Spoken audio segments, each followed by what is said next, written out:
Bien-aimés dans l'Eucharistie céleste, que la paix du Christ soit avec nous. Amen. Et ce jour, nous avions pour thème Seigneur, face à la méchanceté des hommes, enseigne-nous comment réagir. Donc, nous demandons la clémence de Dieu afin qu'il nous donne la sagesse d'avoir le discernement et d'avoir le pardon envers nos ennemis. C'est ce que le thème est en train de nous dire. Face à cette situation, nous allons voir avec l'histoire de Saul et de David, le pardon que David avait fait envers Saul.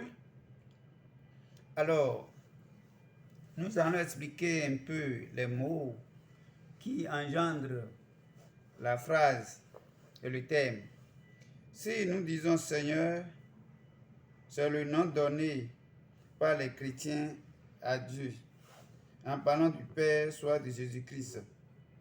La méchanceté, c'est le caractère de quelqu'un de méchant, la volonté de nuire, de faire du mal à quelqu'un. Enseigne.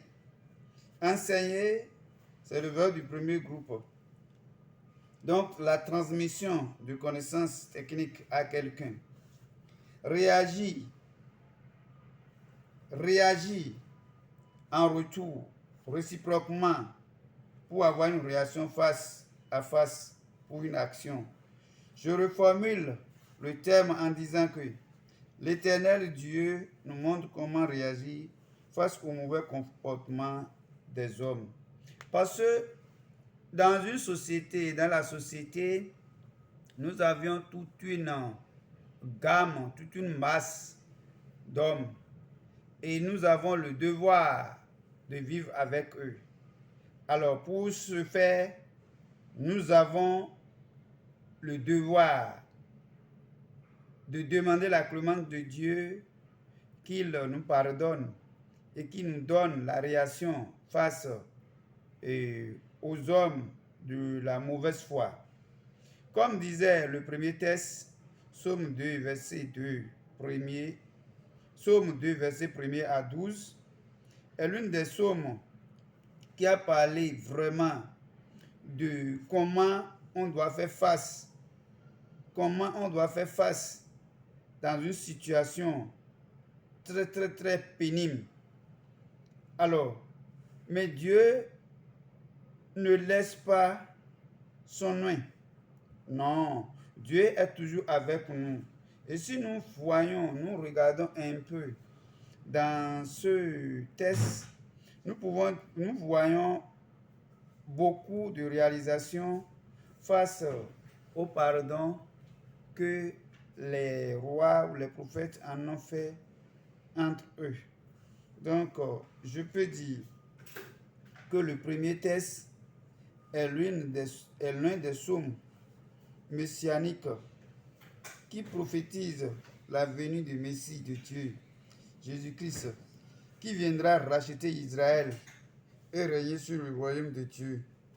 Le peuple et les rois de la terre se liguent contre un de l'Éternel.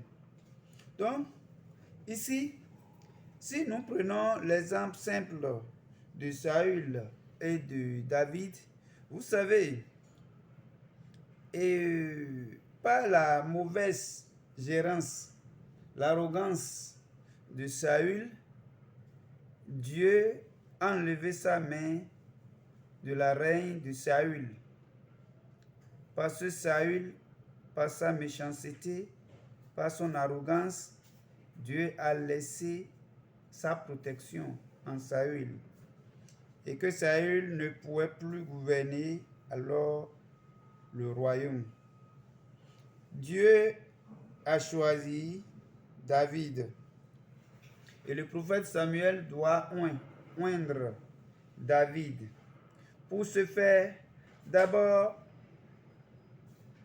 David s'est sorti volontaire pour faire face à Goliath.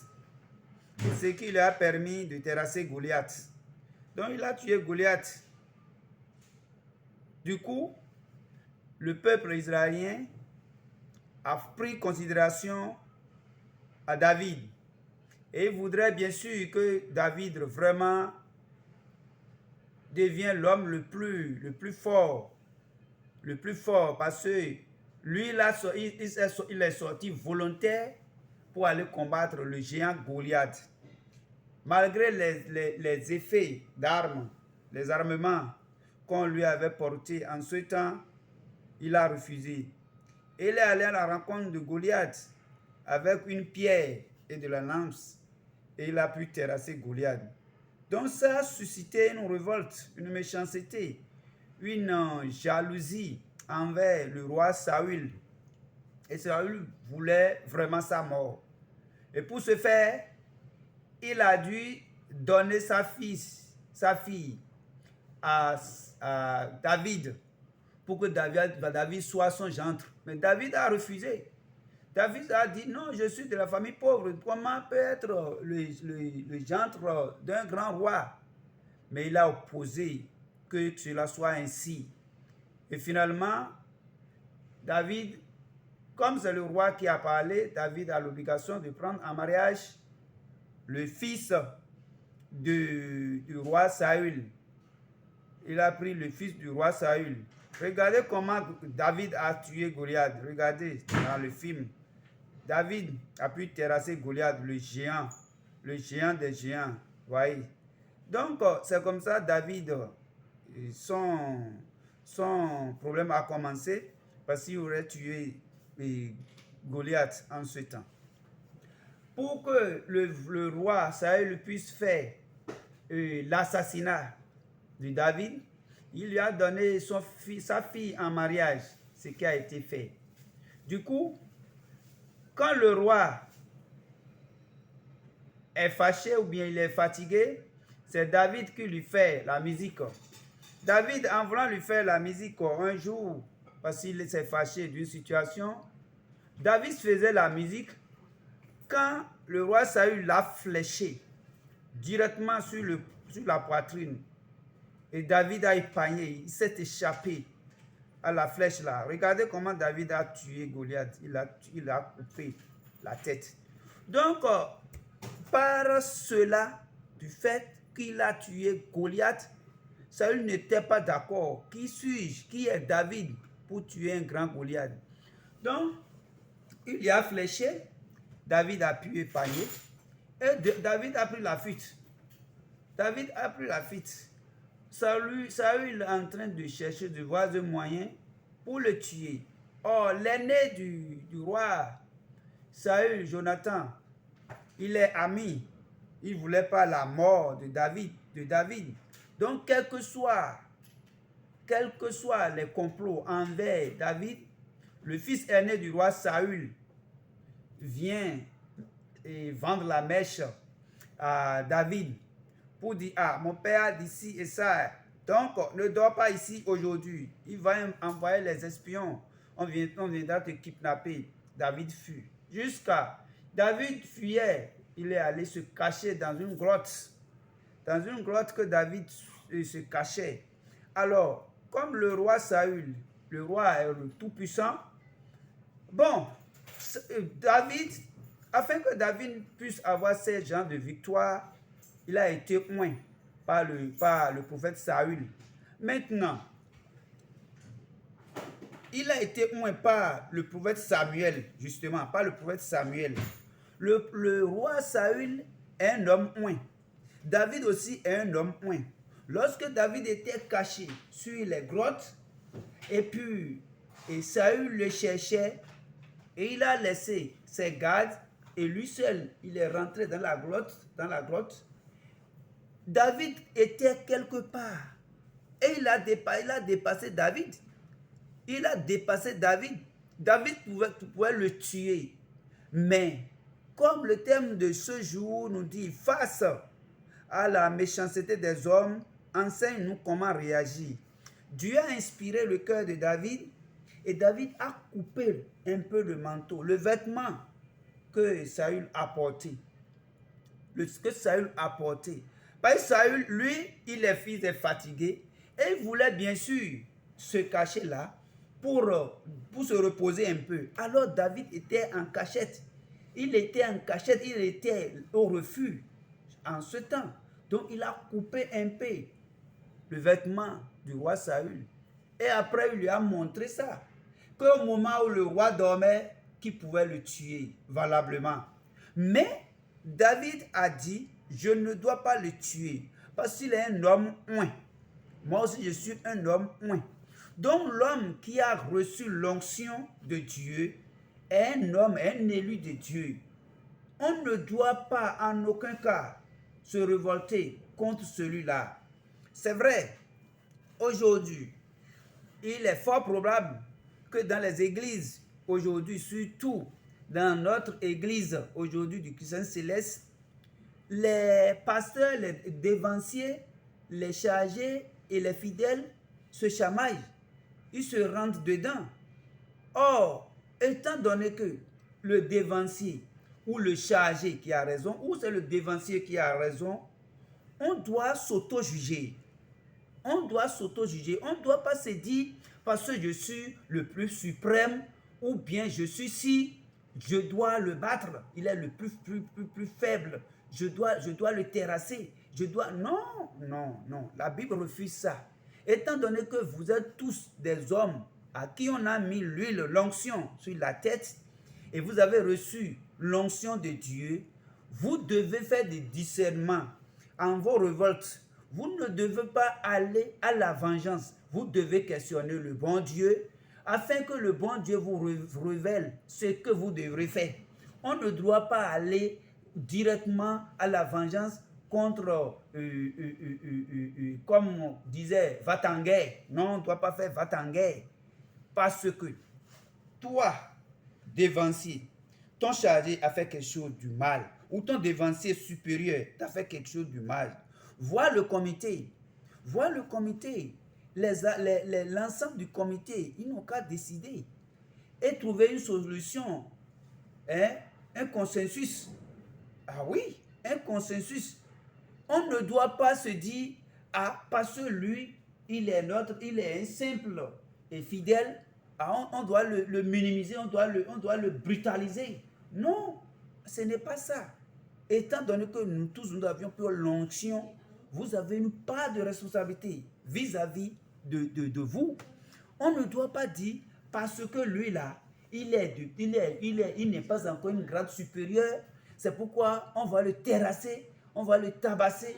Non, tout se parle, tout se dit, tout se discute. On ne doit pas prendre de la vengeance. Et nul n'a le droit de juger son prochain. La Bible dit ça. Nous ne sommes pas en mesure de juger nos prochains. Étant donné que il y a aujourd'hui des fidèles, et qu'est-ce que nous constatons aujourd'hui dans l'église du Christ Céleste? Dans l'église du Christ Céleste, qu'est-ce qui se passe? Quand un dévancier fait quelque chose qui n'est pas mal, peut-être qu'il courtise une femme d'autrui, et en voulant parler, il se révolte. Et au finish, qu'est-ce qu'ils font?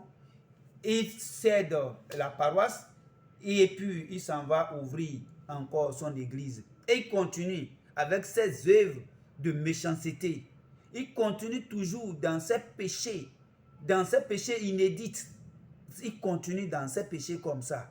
Aujourd'hui, quelle que soit la situation, tu es oint, l'autre aussi est oint. Si vous avez un problème, demandez à Dieu comment vous allez résoudre ce problème afin que cela ne donne pas de préjudice ou de faux jugement à chacun de vous. Donc, vous voyez, l'histoire de David, David pouvait bien sûr tuer Saül quand Saül dormait, mais il a dit, je ne vais pas le toucher à son âme. Si je le tue, ça veut dire c'est une désobéissance envers mon Seigneur. Je ne dois pas le tuer parce que c'est un homme oint. Moi aussi, je suis un homme oint. C'est ce que David a fait. Il n'a pas touché Saül. Parce que même en regardant un peu la vengeance de vouloir tuer David, Saül a dit à David, avant que tu ne me maries ma fille, je veux que tu m'amènes 100 têtes des Philistins, des Philippiens. C'est que David, comme David est fort, il est un homme qui a la protection divine. Qu'est-ce qu'il a fait? Il a amené 200 têtes des Philistins afin d'avoir la femme. Parce que le roi Saül sait que lorsqu'il va aller au front, qu'il serait battu. Et puis là, c'est fini. S'il est battu au front, ça veut dire que la verdict est tiré. Ça veut dire qu'il est mort. Parce que Saül veut toujours la mort de David. Mais ce que Dieu n'a pas voulu. David aussi, en revanche, n'a pas cherché à tuer Saül. Il a protégé la vie de Saül. Donc, c'est comme ça le bon Dieu nous a dit de faire.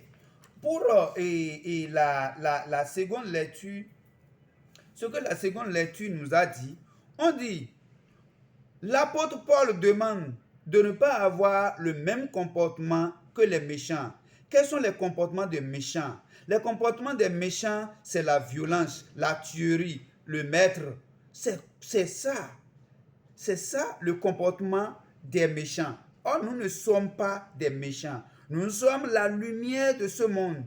Nous sommes la lumière de ce monde. Et la Bible nous a dit le pardon. On doit pardonner. Si on ne pardonne pas, pourquoi notre Dieu, celui que nous adorons, sur la croix, lui, il est crucifié. Et en voulant laisser la vie, il dit, Père, pardonne-les, car ils ne savent pas ce qu'ils font. Alors, si c'était toi, et tu as une puissance divine comme ça, et on te fait tant de mal, est-ce que tu ne veux pas dire, feu, brûle-les, et tes méchants seront brûlés instantanément? Tu ne veux pas faire ça? Tu ne veux pas invoquer le lion de la tribu de Juda, de venir terrasser, de venir mordre, de venir manger tes ennemis. Tu ne leur as pas dit ça? Alors, la Bible nous dit, donne à manger à tes ennemis. Aide tes ennemis, ceux-là qui te vengent, qui te cherchent à faire du mal et qui te disent ton ennemi. Fais-leur du mal. En revanche, Dieu te compense. Donc, la première texte nous dit, bénissez ceux qui vous persécutent. Bénissez et ne maudit pas. Alors, aujourd'hui, nous avions un comportement, une manière aujourd'hui de prier. Et nous essayons de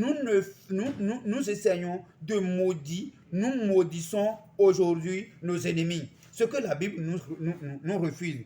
Il continue. Et il existe d'avoir le même sentiment les uns envers les autres, de ne pas aspirer à ce qu'ils élèvent, avoir l'humilité et la sagesse, mais pas celle qui sera bon à nos propres yeux. Donc, ce n'est pas ce qui est bon à notre propre yeux que nous allons faire aujourd'hui. Nous devons faire ce qui est bon à notre Seigneur Jésus-Christ. Ce que la Bible nous enseigne, c'est ce qui est bon à Dieu que nous allons faire, pas à notre yeux. Non, nous ne devrons pas être bien vus par le monde. Non, fais ça pour être bien vu, parce que, ou bien pas prendre de la revanche ou de la révolte. Non, la Bible nous refuse tout ça là. On ne doit pas faire de la vengeance. Dieu est notre vengeance. Dieu fait de la vengeance à ses fils. Et je continue pour dire, bannir l'esprit de vengeance de nos cœurs. Rechercher la paix avec tous. C'est ça la Bible nous enseigne. Nous devons chercher la paix avec tout le monde. Par l'interprétation, je peux dire, dans le premier texte, Psaume 2, verset 1 à 12, est l'une des psaumes messianiques qui prophétise la venue de Messie de Dieu, de Jésus. Le peuple est le roi de la terre, en ligue contre un de l'Éternel. Donc, pareil, en cas d'élu de Dieu, les humains, surtout les chrétiens, ne retrouvent en face à face. Donc, ce que nous devons savoir comment réagir en face de notre Seigneur Jésus-Christ. Et pour conclure, nous pouvons dire que nous ne devons pas faire de la vengeance.